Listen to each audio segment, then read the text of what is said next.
এখনো আসতেছে না। আজকে বললাম একটু তাড়াতাড়ি আসতে, তাও আসতেছে না। রেডি হয়ে বসে রয়েছি, তাও আসতেছে না। এটা কোনো কথা?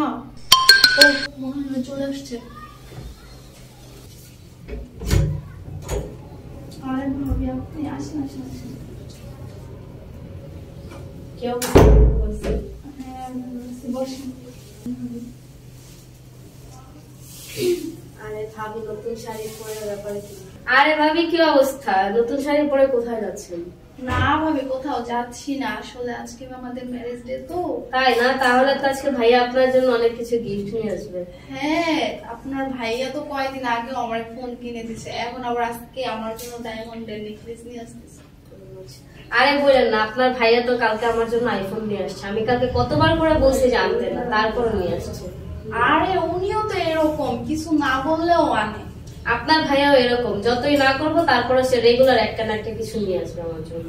আরে ভাবি আজকে যে নেকলেস আনতেছে জানেন কত টাকা? 10 লাখ টাকা দাম। ও আচ্ছা তাই। হ্যাঁ। আচ্ছা ভাবি, যেহেতু আজকে আপনাদের ম্যারেজ ডে, তো আপনারা কি আজকে ঘুরতে টুরতে যাবেন না?